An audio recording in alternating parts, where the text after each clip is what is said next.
बोलो सतगुरुदेव की जय। बंदी छोड़ कबीर परमेश्वर जी की जय। बंदी छोड़ गरीबदास जी महाराज जी की जय। स्वामी रामदेवानंद जी गुरु महाराज जी की जय।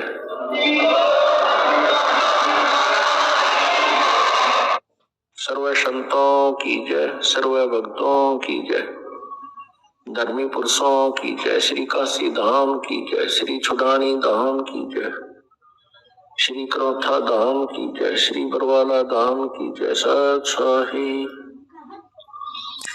गरीब नमो नमो सतपुरुष को नमस्कार गुरु की नहीं। सुर नर मुनि जन साधुआ संतों सर्वस्ती नहीं। सतगुरु साहेब संत सब दंडो तुम प्रणाम। आगे पीछे मध्य हुए तिनको जा कुर्बान। नराकार निर्विषम काल जाल वैवंदनम निर्लेपम निज निर्गुणम अकल अनुबेशुंदनम।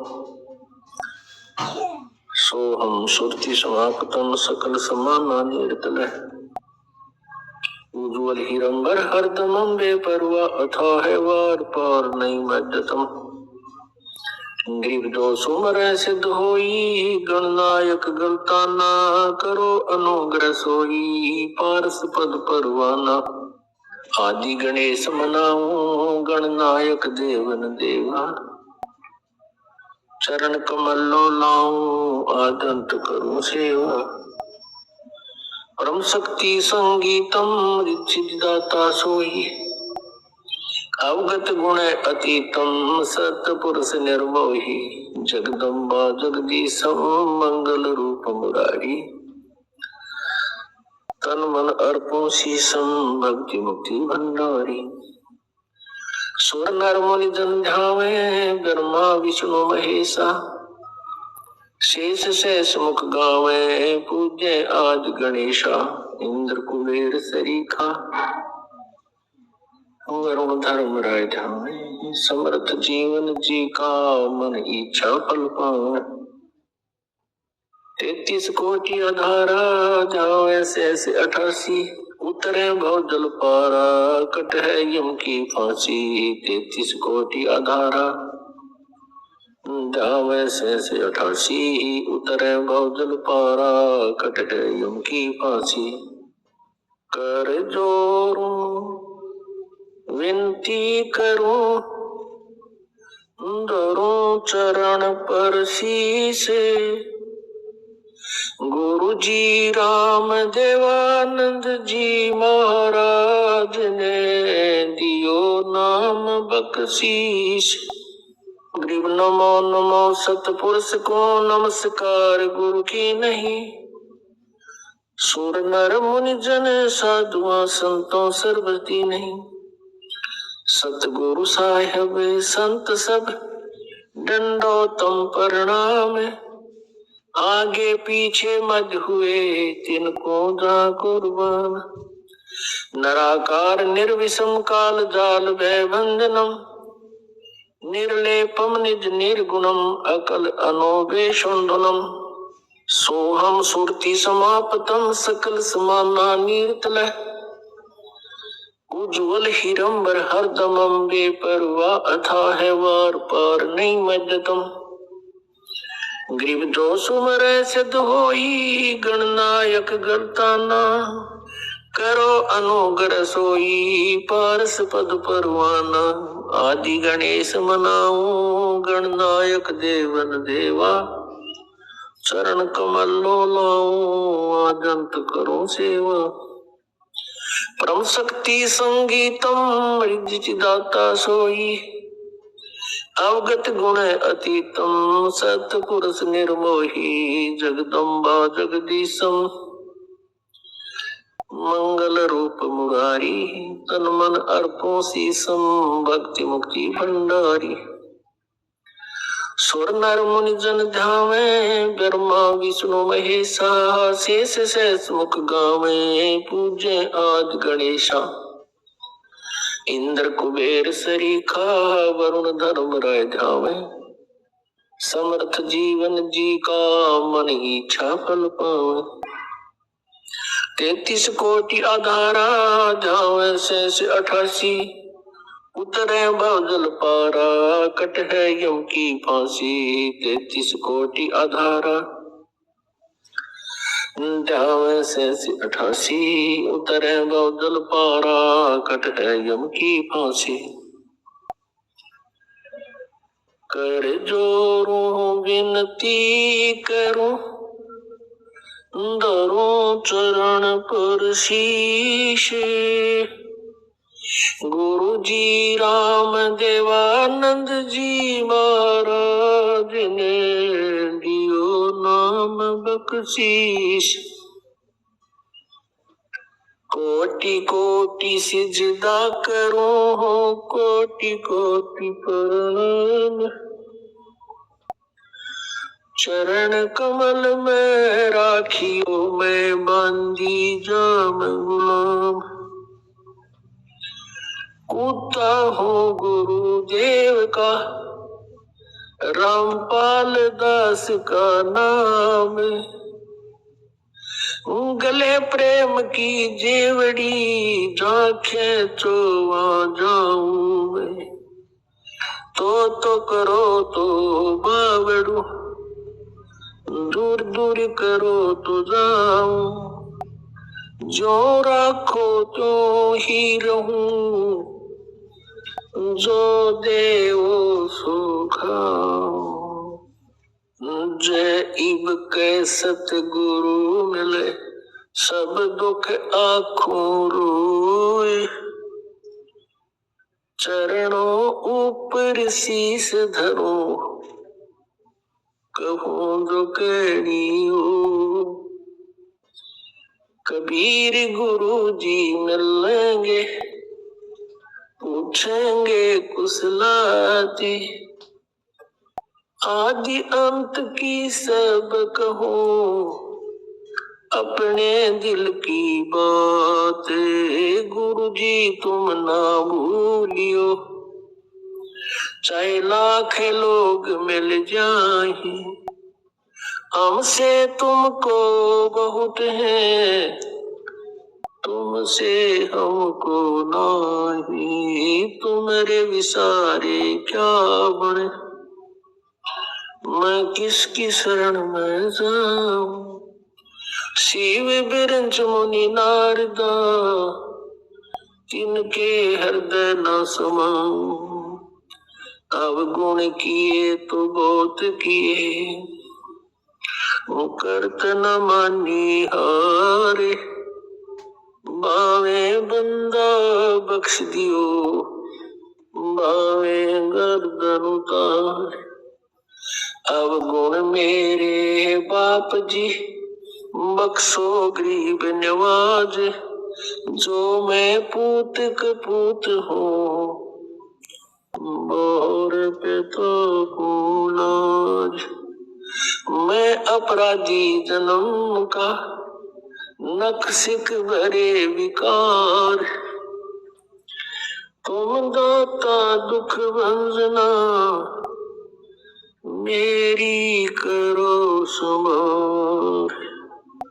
सूरत करो मम साइया हम हैं भव जल माई।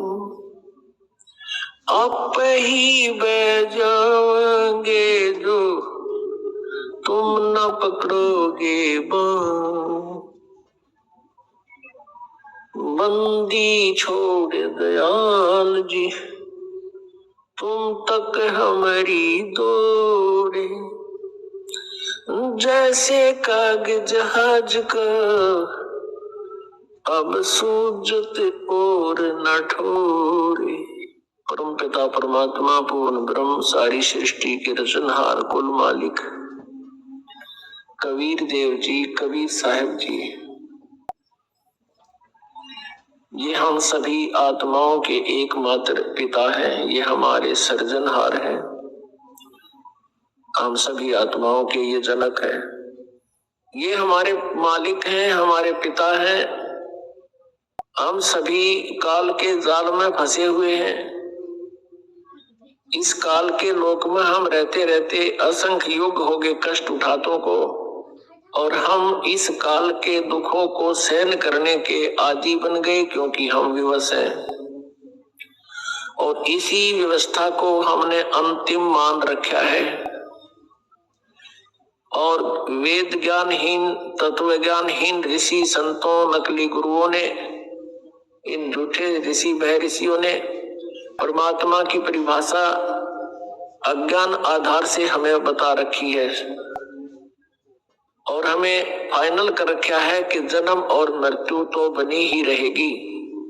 इसलिए हमने ये स्वीकार कर लिया कि जन्म और मृत्यु तो सभी का होता है, क्योंकि गीता अध्याय नंबर 4 श्लोक नंबर 5 में स्वयं गीता ज्ञानदाता, जिसको हम सुप्रीम पावर माना करते थे, वो स्वयं कह रहा है कि अर्जुन तेरे और मेरे बहुत जन्म हो चुके हैं, तू नहीं जानता मैं जानता हूं। इस तरह के इन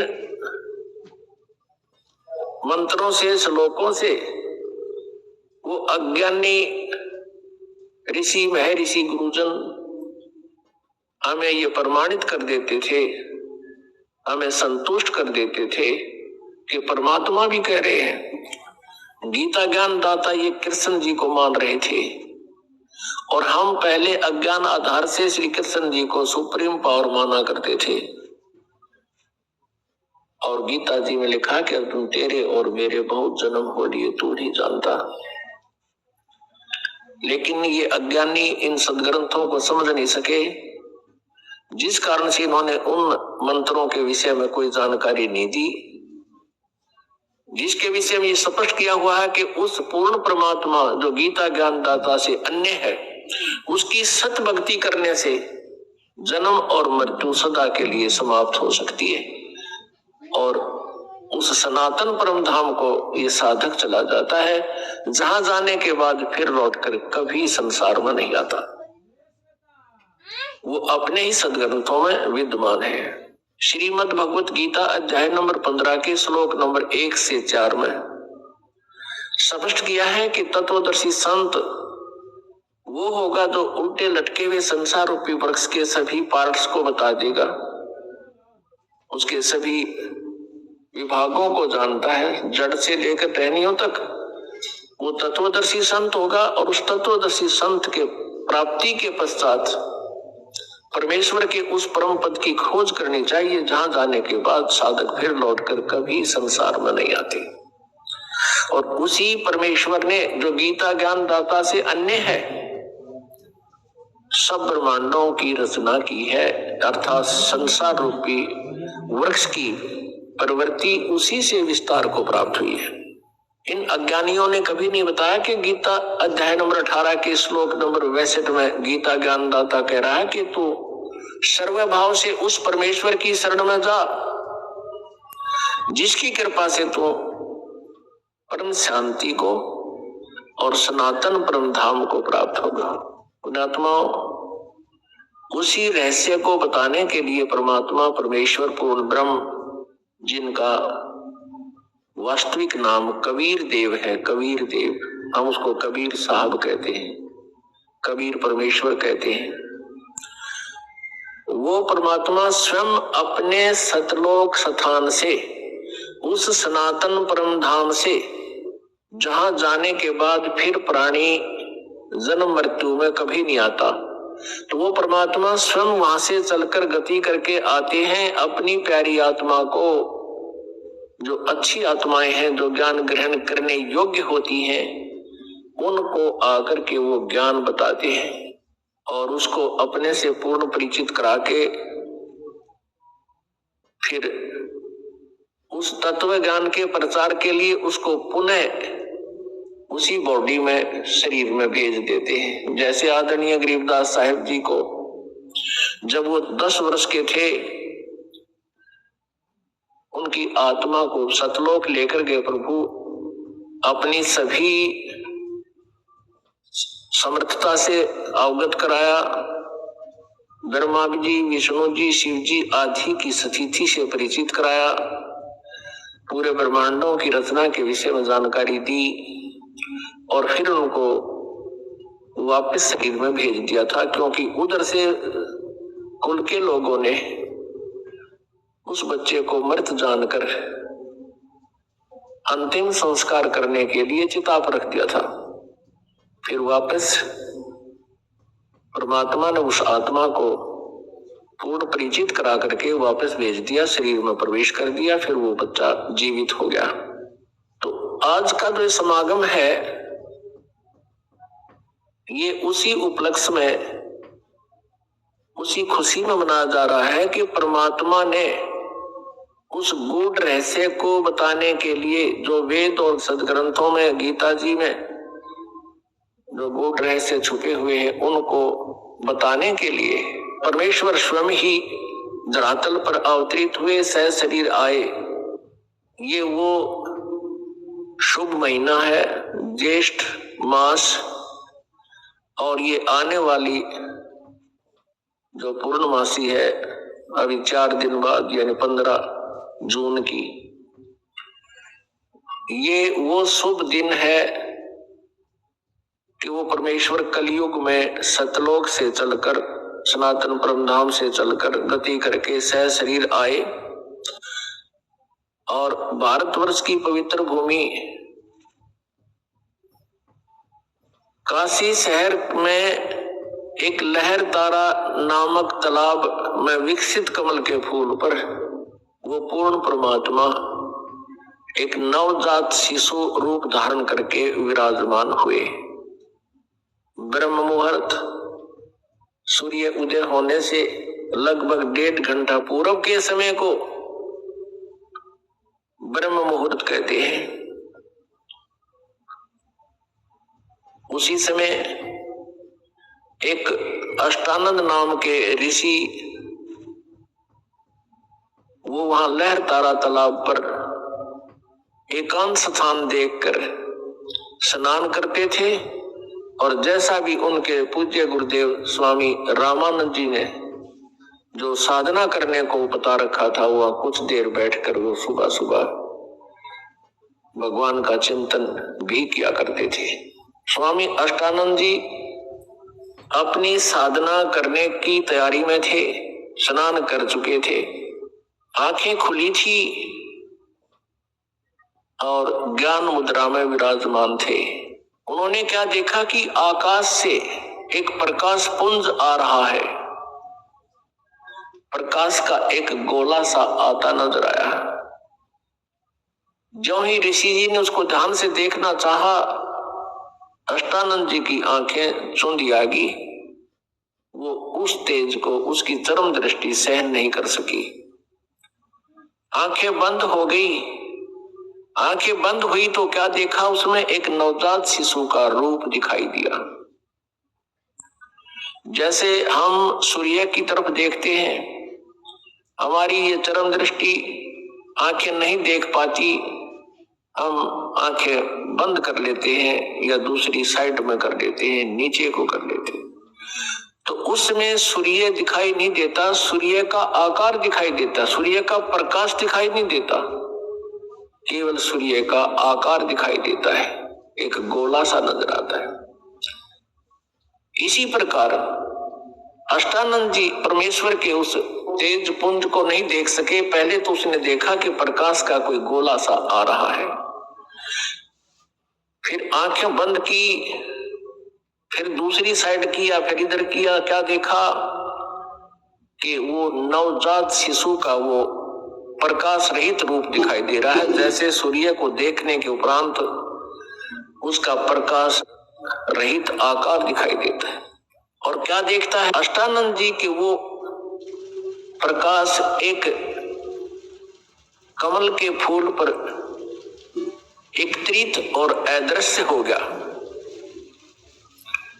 अंधेरा सा था, वो देख नहीं सका, लेकिन इतना तेज प्रकाश अपने आप गति करके आ रहा था, इससे वो अचंभित बहुत हुआ। और इस रहस्य का भेद जानने के लिए वो तुरंत उठकर अपने पूज्य गुरुदेव महर्षि रामानंद जी पंडित जी के पास पहुंच गया और अपने साथ बीती पूरी घटना का विवरण कह सुनाया। और पूछा, गुरुदेव ये मेरी कोई भक्ति की उपलब्धि है या कोई मेरा भ्रम है? ये कोई स्वप्न भी नहीं कह सकते, क्योंकि मैं जागृत और खुली आंखों देख रहा था। स्वामी रामानंद जी को जितना भी अध्यात्म ज्ञान था, उसके आधार से अपने शिष्य अष्टानंद जी की संतुष्टि करने के लिए उन्होंने कहा कि अष्टानंद, आकाश से जब ऐसे प्रकाश पुंज आते हैं तो वो कोई देव आत्मा होती हैं और स्वर्ग लोक से आते हैं, यहां किसी मां के गर्भ में वो प्रवेश करेंगे और फिर जन्म लेंगे और अपना जिस उद्देश्य से वो आते हैं उस कार्य को वो फिर पूरा करेंगे। ऐसे लक्षण महापुरुषों के अवतरित होने के होते हैं। अब जैसा भी उस ऋषि को ज्ञान था, अपने शिष्य को संतुष्ट कर दिया और कहा कि अष्टानंद, तेरी कोई भक्ति की उपलब्धि नहीं है। उधर से क्या हुआ कि एक गौरी शंकर और सरस्वती नाम के पति पत्नी ब्राह्मण थे। भगवान शिव जी के बहुत उपासक थे, कट्टर समर्थक थे, इष्ट रूप में उन्हीं को मानते थे, अन्य किसी देव को वो पूज्य नहीं मानते थे। और निस्वार्थ वो भगवान शिव की कथा सुनाया करते थे, महिमा सुनाया करते थे। जो भी पैसा उनके पास आ जाता था कथा करते समय, तो अधिकतर वो धर्म में लगाया करते थे। उनका कोई संतान नहीं थी, विवाह को लगभग 20-25 वर्ष हो गए थे, उनके कोई संतान नहीं थी और संतान की चाह उनके हृदय में बहुत घनी थी। रह रहकर भगवान शिव जी से प्रतिदिन प्रार्थना किया करते थे। कुछ दिनों के बाद क्या हुआ कि जो काशी के अन्य ब्राह्मण थे, जो जनता से पैसे लेकर के उनको गुमराह करके पैसे ऐंठा करते थे, उनको लगा कि जो गौरी शंकर है ये निःशुल्क और निस्वार्थ भाव से जनता को कथाएं सुनाता है और काशी के लोगों की अधिक आस्था इस गौरी शंकर में होती जा रही है।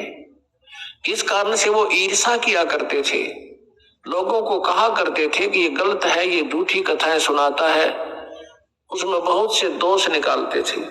दूसरी तरफ मुसलमान बहुसंख्या में बनारस में थे, वो भी इस बात से परिचित थे कि काशी के अन्य पंडित गौरी शंकर से ईर्षा रखते हैं, वो उनके साथ नहीं है।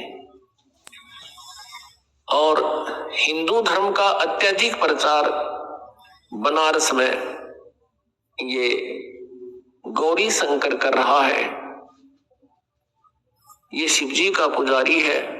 तो उन्होंने ऐसा अवसर देखा कि अब न तो हिंदू गुरु इसके साथ है, उन्होंने अपना जल उस गौरी शंकर के परिवार के पूरे घर में छिड़क दिया। मुसलमानों ने झूठा जल करके सारा छिड़क दिया और जबरदस्ती गौरी शंकर और उसकी पत्नी को पिला दिया।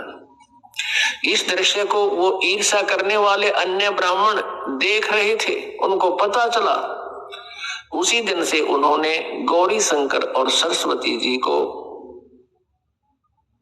अपनी बरादरी से निकाल दिया और कह दिया कि ये मुसलमान बन गए हैं, इन्होंने झूठा पानी पी लिया है, जबकि उनको बाई फोर्स पिलाया गया था।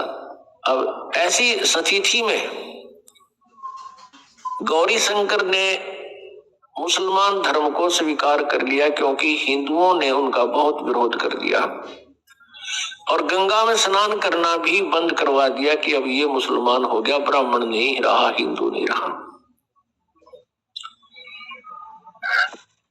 अब गौरी शंकर का नाम बदलकर नीरू रख दिया मुसलमानों ने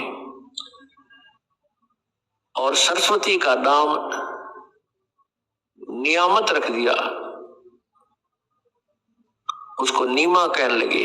और नीरू का नाम नूर अली रख दिया, उसको नीरू कहने लग गए। लहरतारा नामक तालाब की स्थापना कैसे हुई? वो एक बहुत बड़ा गड्ढा था, लगभग सैकड़ों एकड़ में झील थी और गंगा का पानी लहरों के द्वारा ओवरटेक होकर ओवरफ्लो होकर,